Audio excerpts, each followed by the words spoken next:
అడిగారా మీరు అనేది స్థానిక నాకు జిల్లా ప్రెసిడెంట్ కావాలి? పార్లమెంట్ ఎన్నికలప్పుడు ఎంపీ సీట్ గురించి అడిగిన చెప్పిన ఆ రోజు నుంచి ఈ రోజు వరకు కూడా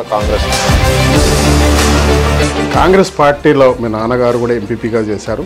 అంటే మీరు ఇట్లా వైఎస్ఆర్సీపీకి వెళ్ళిపోతున్నప్పుడు బాధ అనిపించలేదా? మాజీ ముఖ్యమంత్రి గారు జగన్ రెడ్డి మా స్కూల్లో నా స్నేహితుడు. అప్పుడు కాంగ్రెస్ అంటేనే రాజశేఖర రెడ్డి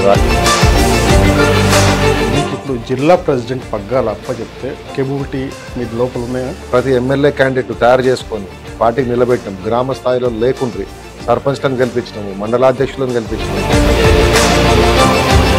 జైరాబాద్ కాన్స్టిట్యున్సీ కోమటిరెడ్డి వెంకటరెడ్డి చేతిలో రిమోట్ సిస్టమ్గా మారింది. వెంకటరెడ్డి మాకు బంధువే, వెంకటరెడ్డి మాకు మంచి పరిచయమే, కానీ దామోదర్ రాజనరసింహ గారు బాగా.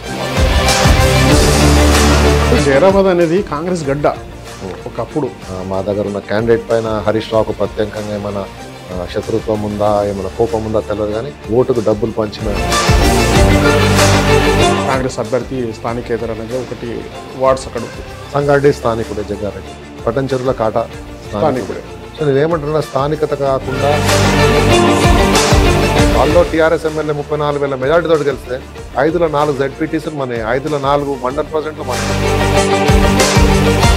పడ రాకున్నా ఆ గెలిచే వ్యక్తికే వేయాలి. కాంగ్రెస్ పార్టీ పుట్టినప్పటి నుంచి గ్రూప్లే ఉన్నాయి. ఓకే, ఈరోజు మన లీడర్ ప్రోగ్రాంలో మన గెస్ట్ సంగారెడ్డి జిల్లాకు రథసారథిగా, డిస్టిక్ ప్రెసిడెంట్గా మరి కాంగ్రెస్ పార్టీ తరఫు నుంచి కొత్త యువతకు ముందుకు తీసుకురావాలని ఒక సంకల్పంతో మరి పార్టీ ప్రెసిడెంట్ పగ్గాలు అప్పచెప్పే ప్రయత్నంలో అధిష్టానం కీలక నిర్ణయం తీసుకుంది. మరి ఆ వ్యక్తి, ఆ క్యాండిడేటు కాంగ్రెస్ పార్టీ నాయకుడు ఉజ్వలారెడ్డి మనతో ఉన్నాడు. సార్ నమస్కారం. నమస్కారం శంకర్ గారు, బాగున్నారా? సార్ బాగున్నాను సార్. ఎట్లా ఉంది సార్? ఇప్పుడు మీరు డాక్టర్ ఫీల్డ్, అమెరికాలో ఉంటారు, తర్వాత ఇక్కడ వచ్చారు, తర్వాత ఇప్పుడు ఒకటి ఏంటంటే ఇప్పుడు రథసారథిగా సంగారెడ్డి జిల్లా ప్రెసిడెంట్ మీకు ఇస్తే బాగుంటుందని ఒక అధిష్టాన నిర్ణయం. ఎట్లా అంటారు మీరు? తీసుకుంటే ఎట్లా ఫీల్ అవుతారు? పార్టీ ఏ బాధ్యత చెప్తే అది తీసుకుంటా, కానీ నాకు ఇప్పటి వరకు ఏం సంకేతాలు రాలేదు. నాకు పిసిసి సంగారెడ్డి జిల్లాకు అధ్యక్షుల పదవి ఇస్తారని ఇప్పటివరకు ఏం సంకేతాలు అయితే నా దగ్గర రాలేదు. డిస్కషన్స్ అవుతున్నాయని మీ ద్వారా వేరే విలేకరుదారులని తెలుసు, కానీ నాకు మాత్రం ఇప్పటివరకు ఏం సంకేతాలు రాలేదు, ఏం డిస్కషన్స్ రాలేదు నా వరకు.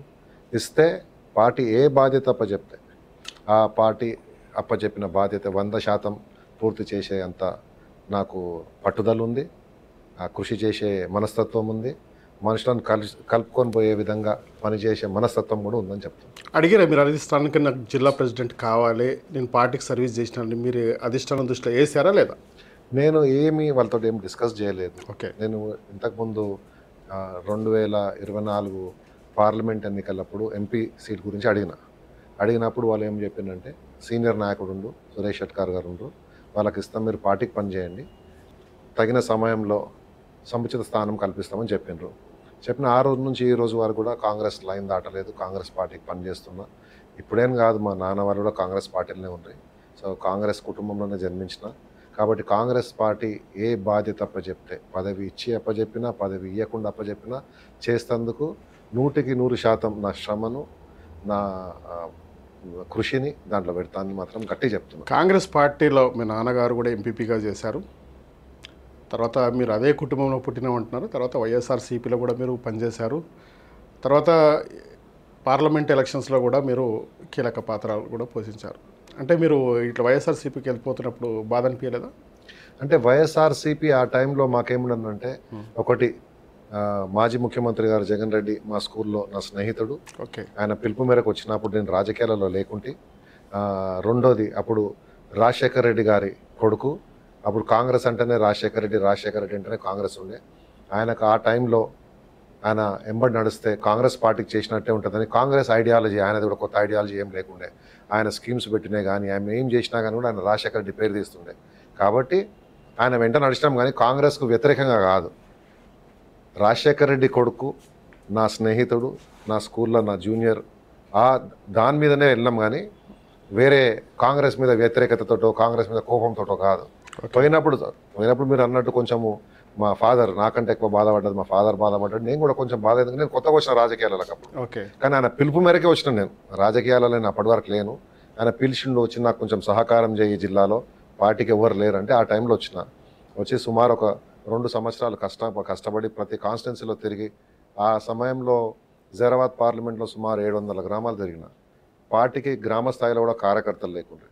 సో ఆ ఎక్స్పీరియన్స్ ఒక ఇన్వాల్యుబుల్ ఎక్స్పీరియన్స్ అయింది. ఎందుకంటే గ్రామ స్థాయి నుంచి పార్టీ లేని జాగాలలో ప్రతి గ్రామంలో పోయి ఆడ ప్రతిది ఒక్కటి ఏర్పాటు చేసుడు, అంటే స్టార్ట్ ఫ్రమ్ స్క్రాచ్ అంటారు. స్టార్ట్ ఫ్రమ్ స్క్రాచ్ అయిన దాంట్లో మంచిగా ఎక్స్పీరియన్స్ ఉండి, ఆ ఎక్స్పీరియన్స్ తోటి ఈవెన్ పర్సనాలిటీ చేంజ్ అయింది. ఏంటంటే గ్రామాలలో ఇన్ని కష్టాలు ఉన్నాయి, వాళ్ళకి ఏం మనం చేసేది ఏం లేకున్నా అని కూడా వాళ్ళకి చూపించే ప్రేమ, ఆదరణ, అది ఇక నువ్వు ఎంత డబ్బు వచ్చినా దానికి విలువ కట్టలేదని ఇంకా ఆకర్షితున్నాయిపోయినప్పుడు రాజకీయాలకు ఆ ఎక్స్పీరియన్స్ తోటి.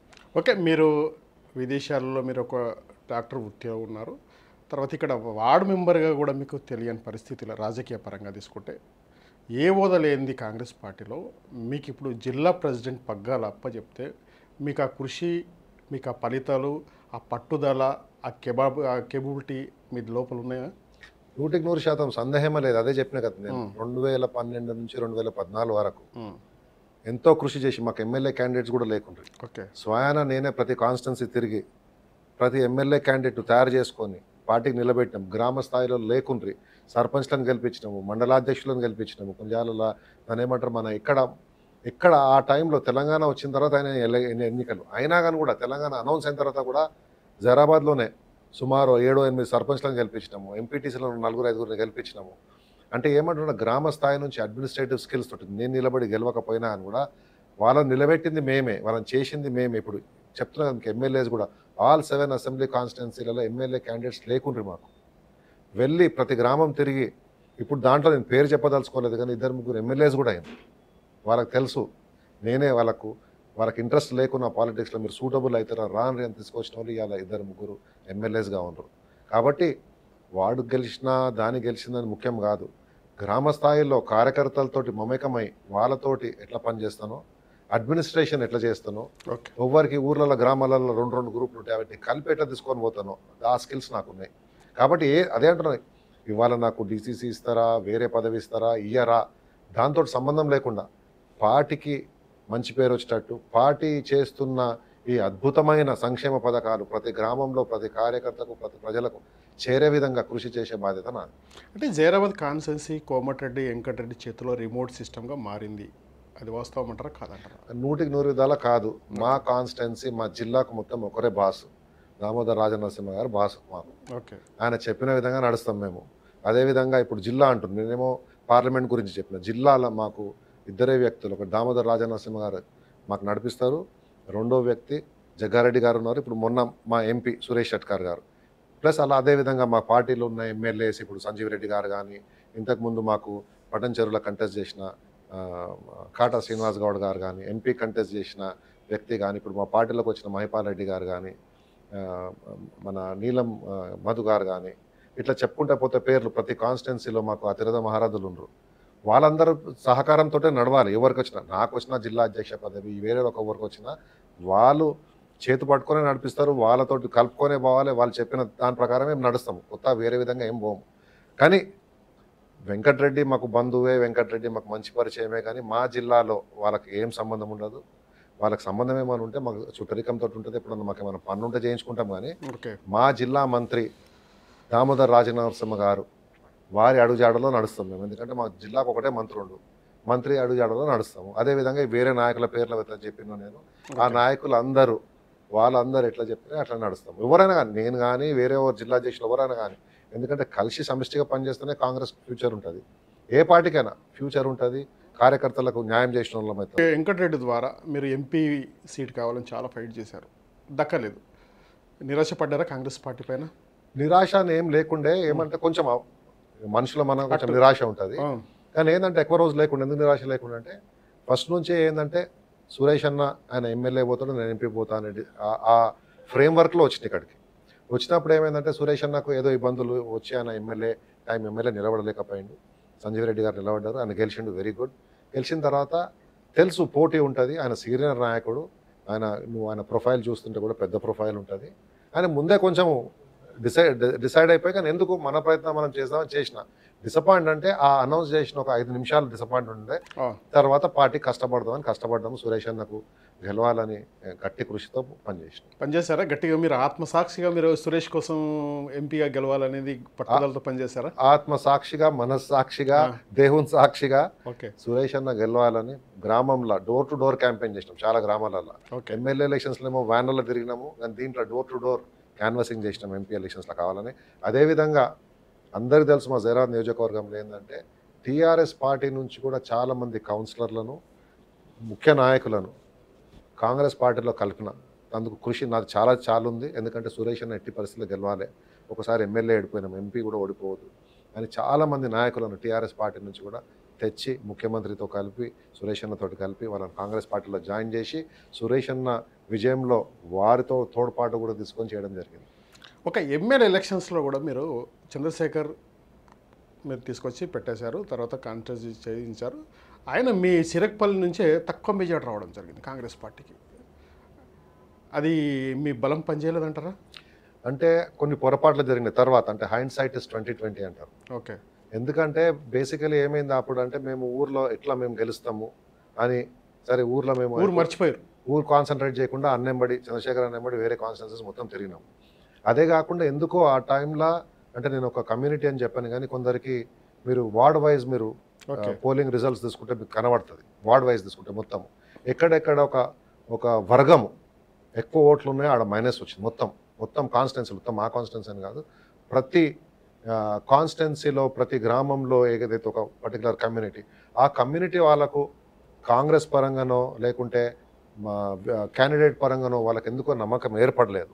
అదే మాకు గట్టి దెబ్బతీసింది. ఎందుకంటే దాని తర్వాత మళ్ళీ ఎంపీ ఎలక్షన్స్లో వస్తే సేమ్ ఏవేవైతే బూత్లలో నేను చెప్తున్నానో ఆడ టీఆర్ఎస్కి ఎంత మెజారిటీ ఎమ్మెల్యే ఎలక్షన్స్లో వచ్చిందో పార్లమెంట్ ఎలక్షన్స్లో రెట్టింపుగా కాంగ్రెస్కి వచ్చింది, మొత్తం reverse. So hindsight is 2020 అన్నట్టు అప్పుడు మేము ఏంటంటే గ్రామంలో తిరగలేదు, వేరే గ్రామాలలో తిరిగినాం, వేరే వాళ్ళ వెంబడి తిరిగి తర్వాత మాకు తెలిసింది ఏంటంటే ఇట్లా అయిపోయింది, కొన్ని కులాల మధ్యలో లేకుంటే కొన్ని వర్గాల మధ్యలో ఇబ్బందులు ఉన్నాయని. అయితే ఇమీడియట్గా ఎమ్మెల్యే ఎలక్షన్స్ కాగానే మాకు రిజల్ట్స్ రాగానే అనలైజ్ చేసుకొని ఊర్లో అందరినీ పిలిపించడం జరిగింది. ఏమని చెప్పడం జరిగిందంటే మీరు ఇట్లా చేస్తే ఆఖరి నష్టమైంది కాంగ్రెస్ పార్టీ నష్టమైతే మేము నష్టమవుతాం, కాబట్టి ఇది పద్ధతి కాదు. మనం ఒక పార్టీకి పనిచేస్తున్నప్పుడు వర్గాలను మర్చిపోవాలి, కులాలను మర్చిపోవాలి, మతాలను మర్చిపోయి చేయాలి మనం అని అదే పద్ధతిలో అప్పటి నుంచి పార్టీ నడిపించుకుంటూ వస్తున్నాం. ఓకే. కాంగ్రెస్ పార్టీ జైరాబాద్ కాన్స్టిట్యున్సీలో ఓడిపోవడానికి గిరిధర్ రెడ్డి, ఉజ్వల్ రెడ్డి కారణం. ఎందుకంటే ఎక్కడికెళ్ళో తీసుకొచ్చిన క్యాండిడేట్ను ఇక్కడ పెత్తాన్ని చెలాయించడం ఏందనేది పరోక్షంగా మనకి వినిపిస్తున్నట్టు మాట. ఇది ఎంతవరకు వాస్తవం అంటారు? అసలు దాని మీద వాస్తవమే లేదు. ఎందుకంటే మీ ద్వారా అందరికీ క్లారిటీగా తెలుసుకున్నాం. చంద్రశేఖర్ అన్నను మేము పోయి తీసుకొని రాలేదు.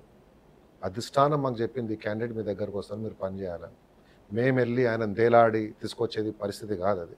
అప్పుడు ఏం చెప్పిన వాళ్ళంటే ఈ క్యాండిడేట్ ఉండు, ఈయన మంచి క్యాండిడేట్ ఉండు, మీరు కాన్స్టిట్యున్సీకి తీసుకెళ్ళండి, మంచిగా వర్క్ పని చేస్తారు అంటే. మేము అప్పుడు కూడా చెప్పడం జరిగిందంటే మా గీతారెడ్డి ఉంది, ఆమె ఒకవేళ నిలబడా అని ఆమె ఈయనను అంగీకరిస్తే మేము చేస్తామని చెప్పాము. సేమ్ ఆమె అట్లనే చేసింది. నేను నిలబడలేను, ఈజ్ ద క్యాండిడేట్, ఆమె ఓకే అని చెప్పింది. అందుకొరకు చేసినాం. నేను గిరిధర్ రెడ్డో XYZో చెప్పింది కాదు. మాకంత రాష్ట్రంలో శాసించే అంత బలం లేదు. ఆ సమయంలో అప్పుడున్న PCC కానీ అప్పుడున్న సెంట్రల్ ఎలక్షన్ కమిటీ కానీ వాళ్ళు రికమెండ్ చేసిన పేరును మేము తీసుకెళ్ళినాం. తప్పిస్తే మేము ఇక్కడ నుంచి తీసుకెళ్ళలేదు ఆయన. ఓకే. రేవంత్ రెడ్డి ఒక కీలక ఆదేశాలు ఇచ్చారు. ఎక్కడైతే కాంటెస్ట్ చేసినటువంటి అభ్యర్థులు ఏదైతే ఉన్నారో ఓడిపోయినటువంటి వాళ్ళకే ఇన్ఛార్జీలుగా నియమించబడ్డదు, వాళ్ళే ప్రోటోకాల్గా పాటించాల్సిందని చెప్పేసి కాంగ్రెస్ పార్టీ అభ్యర్థులకు దిశానిర్దేశాలు ఇచ్చినారు. ఓడిపోయిన సందర్భంగా తర్వాత అక్కడ ఏం కార్యక్రమం జరిగినా మీరు కావచ్చు, గిరిధర్ రెడ్డి కావచ్చు, చంద్రశేఖర్ ఇన్వాల్వ్ కాకుండానే మీరే అన్ని పాలించేస్తున్నారు. దాటి తప్పండి. ఎందుకంటే మీరు తీసుకోండి, ఏ ప్రోగ్రామ్ అయినా తీసుకోండి. లెట్ స్టార్ట్ ఫ్రమ్ పార్లమెంట్ ఎలక్షన్స్లో రంజాన్ సెలబ్రేషన్స్ చేసినాం. ఓకే. చంద్రశేఖర్ గారు ఉన్నారు. తర్వాత సెట్విన్ చైర్మన్ పదవి వచ్చి గిరిధర్ రెడ్డి గారు చేస్తే చంద్రశేఖర్ గారు ఉన్నారు. తర్వాత సెట్విన్ చైర్మన్ అయి జైరాబాద్ నియోజకవర్గం వస్తే చంద్రశేఖర్ గారు ఉన్నారు. తర్వాత హాస్పిటల్ ఇనాగ్రేషన్ చంద్రశేఖర్ గారు ఉన్నారు. పిలిచినాము, వచ్చిండు, అందరం కలిసే చేస్తాము. మనస్పర్ధాలు ఉండొచ్చు, విభేదాలు ఉండొచ్చు, కానీ పార్టీ పరంగా వస్తే అందరం ఒక ఏకతాటిపై చేస్తున్నాం. మొన్న రోడ్ ఇనాగ్రేషన్కి వచ్చింది. సో ప్రతి ఇనాగ్రేషన్కు మేము పిలుస్తాము. మేము చేసినా ఆయన చేసినా పిలుస్తాడు. సో పిలవకపోవడం అనేది ఏముండదు. వచ్చిండు, అన్ని అటెండ్ చేస్తాడు, మేము కూడా అన్ని అటెండ్ చేస్తాం. ఆయన కూడా సురేష్ అన్న గెలిచిన తర్వాత కూడా ప్రోగ్రామ్స్ పెట్టిండు, కలిసే చేస్తున్నాం, సపరేట్ ఏం చేస్తలేం. కొన్నిసార్లు సందర్భంగా ఏంటంటే వివాహ వేడుకలను వేరే చిన్న గ్రామ స్థాయి ఏమైనా ఉంటే ఆయనకు సమయం రాక ఆయన రాడు, నాకు సమయం లేకుండా నేను పోను, గిరిధర్ రెడ్డి సమయం లేకుండా ఆయన పోవడం. ఇప్పుడు మీరు ఒకవేళ మీరు ప్రెస్లో ఉండరు, మీరు చూస్తుంటారు, చాలా ప్రోగ్రామ్స్ నేను వెళ్ళలేదు, గిరిధర్ రెడ్డి ఒకటే వెళ్తాడు. చాలా ప్రోగ్రామ్స్ నేను వెళ్తా, గిరిధర్ రెడ్డి వెళ్ళాడు. అట్లనే ఆయన చాలా ప్రోగ్రామ్స్కి వెళ్తాను, మేము వెళ్ళాం. కానీ ఏదైనా పార్టీ మెయిన్ ప్రోగ్రామ్ ఉంటే అందరం కలిసి కట్టుగా స్టేజ్ పైన అందరం ఉంటాం. మీరు చెప్పిన ఉదాహరణలు చెప్పినా మీకు ఇప్పుడే, మీరు చూడండి అవి ఇట్లా ఏవిట్లనైనా మేము మిస్ అయినాము. ఓకే, ఇప్పుడు మీనింగ్ ఏంటంటే అక్కడ ఈయన ముందు మంత్రి పదవి చేశారు, ఈయన సీనియర్, మోస్ట్ సీనియరు, మేము గెలిపిస్తే మమ్మల్ని దగ్గరకు తీయడా అనే ఉద్దేశంతో ఓటమి పాలు చేశారు. దీనికి మీరు మంచి క్వశ్చన్ అడిగినారు, గుడ్. మీరు ఈ క్వశ్చన్ అడిగినందుకు మాకు కూడా క్లారిటీ ఇస్తానికి వస్తుంది మీ సందేహాలకు. ఎందుకంటే ఆయన 2 సార్లు మంత్రి చేసిన ముందే తెలుసు, అవును, రైట్?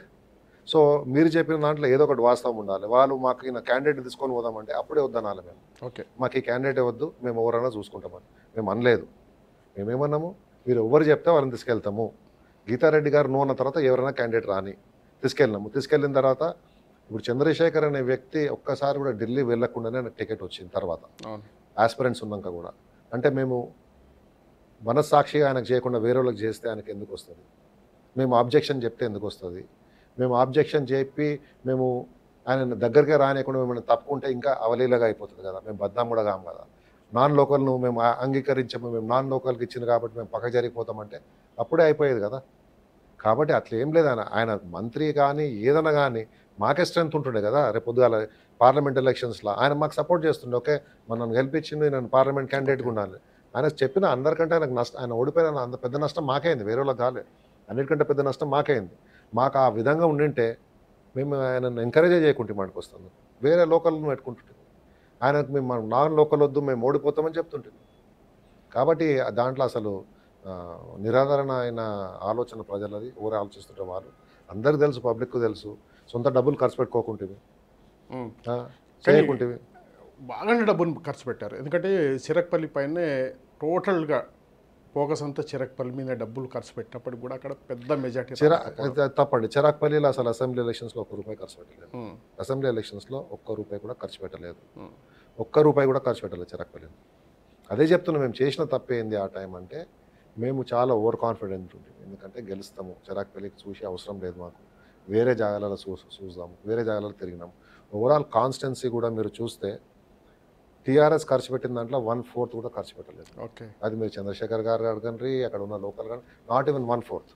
ఏమైపోయిందంటే మాకు ఒక హైప్ ఇచ్చారు, వీళ్ళు ఇన్ని 100 కోట్లు ఖర్చు పెడతారని.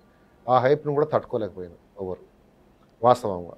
సో బేసికలీ ఇంకోటి ఏమైందంటే టీఆర్ఎస్ వాళ్ళు కూడా చాలా పట్టుదలతోటి, ఎందుకంటే వాళ్ళకు మళ్ళీ మా దగ్గర ఉన్న క్యాండిడేట్ పైన హరీష్ రావుకు ప్రత్యేకంగా ఏమైనా శత్రుత్వం ఉందా, ఏమైనా కోపం ఉందా తెలియదు, కానీ ఆయన ప్రత్యేక శ్రద్ధ పెట్టి జైరాబాద్ నియోజకవర్గంలో ఇప్పటి వరకు ఎన్నడూ లేని విధంగా ఓటుకు డబ్బులు పంచిన ఫస్ట్ టైం హిస్టరీలో.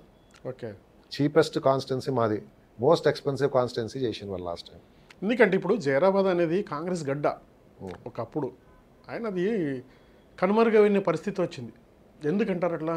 Very good. మళ్ళీ మీరు గుడ్ క్వశ్చన్ అడిగింది కాబట్టి మీకు అనాలిసిస్ కొంచెం మేము చేసినాం కాబట్టి చెప్తాను. 2018లో ఎన్ని ఓట్లతో ఓడిపోయింది కాంగ్రెస్ అంటే 34,000 ఓట్లతో ఓడిపోయింది, రైట్? ఓకే. 2019 పార్లమెంట్ ఎన్నికలు రాగానే 24,000 ఓట్ల మెజారిటీ, అంటే 58,000 ఓట్స్ షిఫ్ట్ అయినాయి. అసెంబ్లీ ఎలక్షన్స్ రాగానే ఈసారి 2023లో 12,000 తోటి ఓడిపోయినాం. పార్లమెంట్ రాగానే 36,000 ప్లస్ 48,000 షిఫ్ట్ అయినాయి.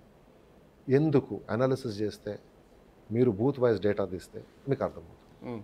ఈ బెల్ట్ చూడండి మీరు, Sangareddy, Zaheerabad, Patancheru, Sangareddy, Zaheerabad, Patancheru, Kamareddy, Nizamabad urban, Musheerabad, Jubilee hills, మన బాగంబర్పేట్.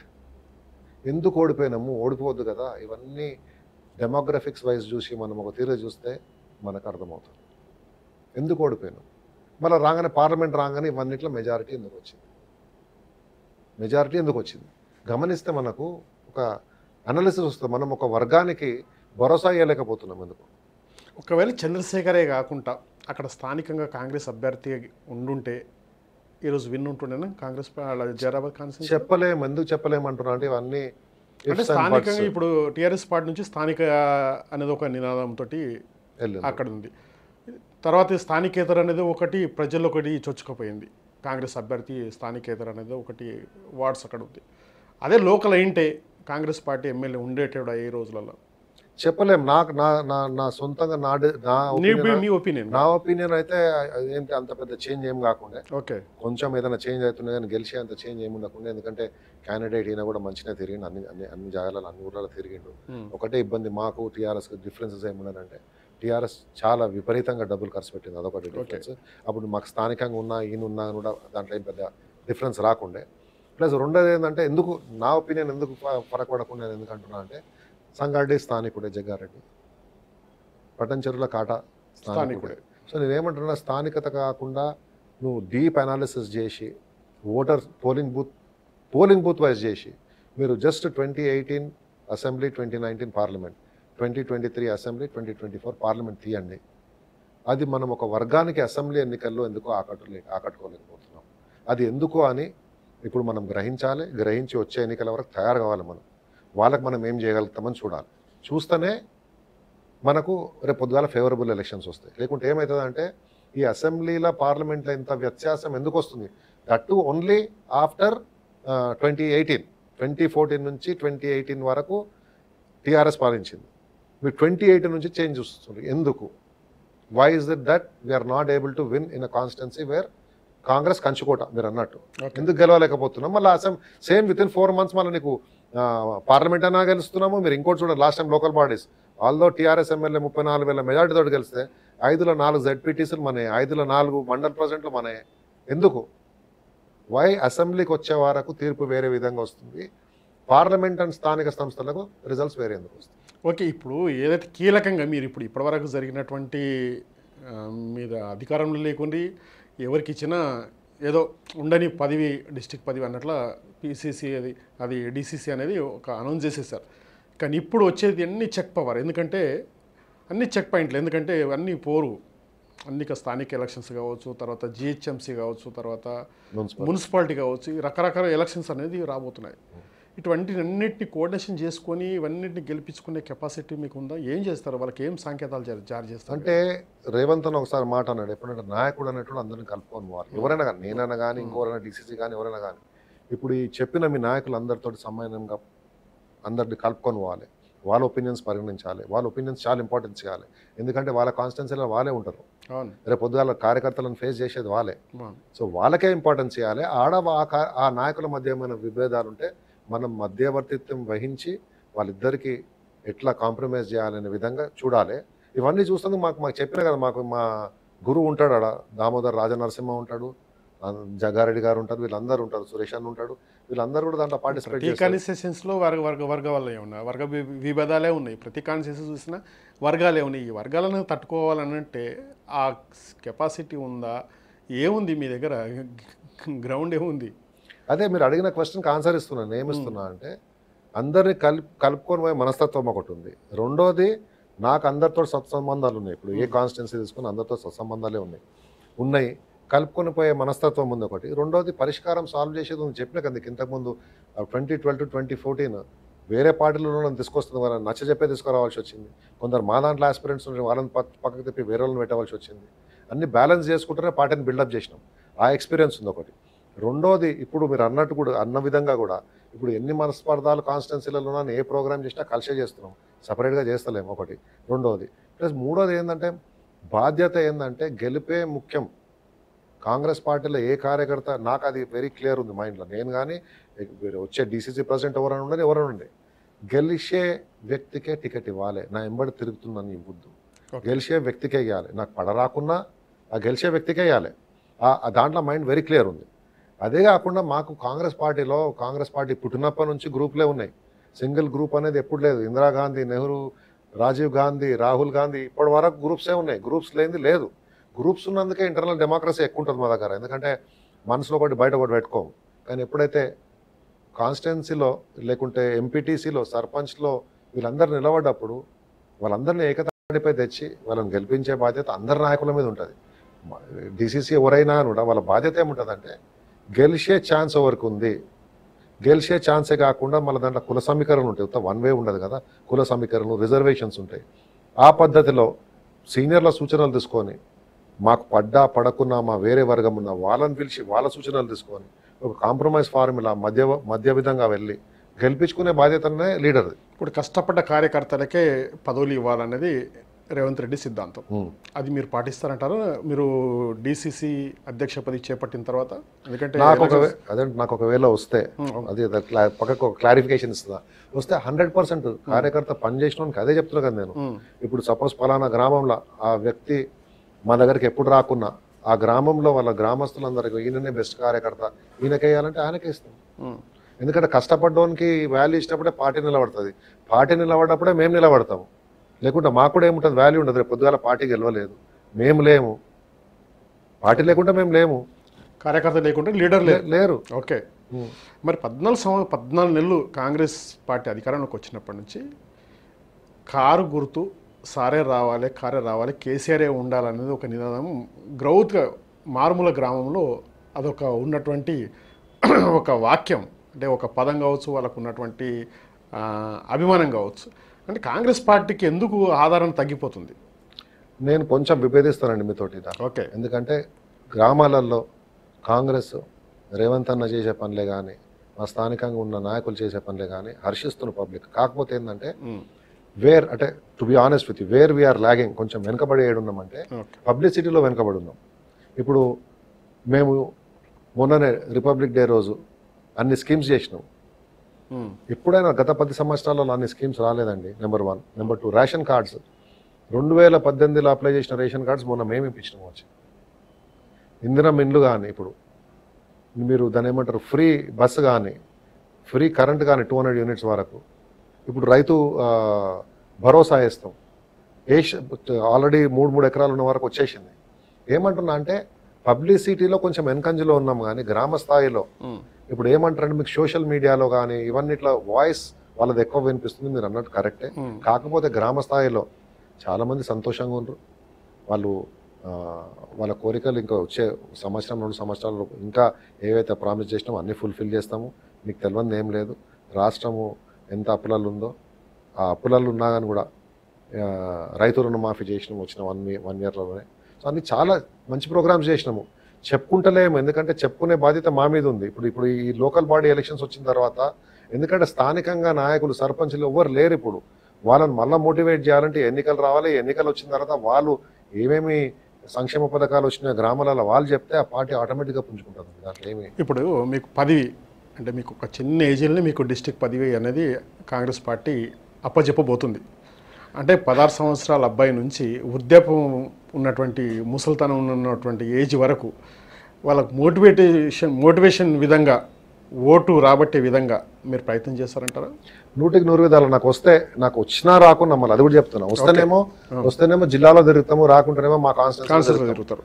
వచ్చినా రాకున్నా 100% వాళ్ళని ఉత్సాహపరిచే విధంగా కార్యక్రమాలు ఉంటాయి. ఆల్రెడీ మేము స్టార్ట్ చేసినాం. ఇప్పుడు 2-3 గ్రామాలలో నిన్ననే వచ్చిన. అంతకుముందు కూడా నేను చెప్పినట్టు ఇంతకుముందు మీకు ఆఫ్ ద రికార్డ్ చెప్పినట్టు 2-3 డేస్ ఆడనే ఉంటా, నేను పోతుంటా వస్తుంటా, మధ్య మధ్యలో ఏమైనా ప్రోగ్రామ్స్ ఉన్నా పోతాము. కార్యకర్తలు వాళ్ళకి ఏం పని ఉన్నా ఎప్పుడు ఫోన్ చేసినా 24 hours I answer their calls. ఇప్పటికీ అది ఏదో కొత్తగా పదవి వచ్చిందని కాదు, ముందు నుంచి అన్ని కాళ్ళు ఆన్సర్ చేస్తా.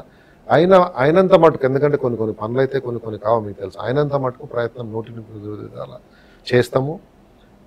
చేసినామని వాళ్ళ ప్రజలకు కూడా తెలుసు. మా కాన్స్టిట్యున్సీలో వస్తారు, ఎప్పుడు పోయినప్పుడు వస్తారు. కొన్ని సమస్యలకు పరిష్కారాలు ఉంటాయి, కొన్నిటికి ఉండవు. కానీ వాళ్ళకు పరిష్కారం ఏదైతుందో ఏది కాదో మా ప్రయత్నం 100% చేస్తాం. కార్యకర్తలను ఎంకరేజ్ చేయడం అంటే ఏంటంటే వాళ్ళు తీసుకొచ్చిన ఎవరినైనా వాళ్ళ పనికి మనం ప్రయత్నించినామా లేదా, మనసుతోటి మనస్సాక్షిగా ప్రయత్నం చేసినామా లేదా, చేస్తే చాలు. వాళ్ళకు పని అయిందా కాలేదా అనేది వాళ్ళు కూడా పాపం గ్రామాలలో చాలా ఇన్నోసెంట్ ఉంటారు. సార్ దగ్గర పోయినాము, సార్ తీసుకొని పోయిండు, పని చేయించిండు, పని కాలేదు, సార్దేం తప్పు ఉందన్న విధంగా ఉంటారు. కాబట్టి కష్టపడేది మనది. మీకు జిల్లా రథసారథిగా మీరు వస్తే కాంగ్రెస్ పునర్జన్మగా, అంటే మళ్ళీ ఒక కాంగ్రెస్ పార్టీకి మళ్ళీ ఒక ఆదరణకు లభించి చిన్న నుంచి పెద్ద స్థాయి వరకు అందరికి మోటివేషన్ చేసి కాంగ్రెస్ మళ్ళీ వచ్చే స్థానిక ఎలక్షన్స్లలో అన్ని సీట్లు మీరు గెలిపించుకుంటారంటారు? ఫస్ట్ కాంగ్రెస్ మంచి గట్టిగానే ఉందండి. ఇప్పుడు రేవంత్ అన్న ఎప్పుడైతే పిసిసి ప్రెసిడెంట్ అయినా అప్పటి నుంచి పుంజుకుంది. మా మంత్రులు ఎవరైతే ఉన్నారో వాళ్ళ స్ట్రెంత్ తోటి కూడా ఇప్పుడు అందోల్ కాన్స్టిట్యున్సీ కానీ పక్క కాన్స్టిట్యున్సీలు కానీ చూస్తే ఎంత అభివృద్ధి చేస్తున్నామో చూస్తే తెలుస్తుంది. సంగారెడ్డి కానీ అన్ని నియోజకవర్గాలు కాబట్టి నాకు పెద్ద కష్టమైన పని ఏముండదు, ఎందుకంటే ఆల్రెడీ వాళ్ళు చేస్తుండ్రు. నేను దానికి వాళ్ళ వెంబడి ఉండి ఇంకా కొంచెము దాన్ని ఏమంటారంటే గ్రామ స్థాయిలోకి వెళ్ళే విధంగా ప్రయత్నించాలి. ఎందుకంటే వాళ్ళ దాంట్లో బిజీ ఉంటారు, మంత్రివర్గ క్యాబినెట్లో దేంట్లో బిజీ ఉంటారు. కాబట్టి నా పని ఏముంటుంది, వాళ్ళు చెప్పిన ఇన్స్ట్రక్షన్స్ నేను కిందికి తీసుకెళ్ళి చేయాలి. నా వంతు కృషిగా నేను చేస్తా. కాంగ్రెస్ పటిష్టంగా ఉంది. కాంగ్రెస్ స్థానిక సంస్థల ఎన్నికలలో 100% గెలుస్తుంది సంగారెడ్డి జిల్లాలలో. దాంట్లో సందేహం అనేది లేదు. నన్ను చేసినా, డీసీసీ ప్రెసిడెంట్ ఇంకోరిని చేసినా, ఎవరిని చేసినా. ఓకే. ఎందుకంటే మా దగ్గర గ్రాస్ రూట్ లెవెల్ లీడర్స్ ఎవరైతే ఉన్నారో గట్టిగా ఉండరు. ప్లస్ ఇప్పుడు ఉన్న మంత్రులు ఎవరైతే ఉన్నారో, ఇన్ఛార్జ్ మంత్రి ఎవరు ఉన్నారో, ఎమ్మెల్యే ఎవరు ఉన్నారో, ఎంపీలు ఎవరు ఉన్నారో గట్టిగా ఉండరు. వాళ్ళు ప్రజలలోనే ఉంటారు. ఇంకోటి ఏంటంటే మంచి పని వీళ్ళందరిది ఏంటంటే ప్రజలలో ఉంటున్నారు వాళ్ళు. ఇప్పుడు ఒక సంకేతం పంపించండి కేసీఆర్, అది హరీష్ రావు. ఎందుకంటే బసవేశ్వర సంగమేశ్వరరావు లిఫ్ట్ ఇరిగేషన్ పనులు నిలుపుదల చేశారు.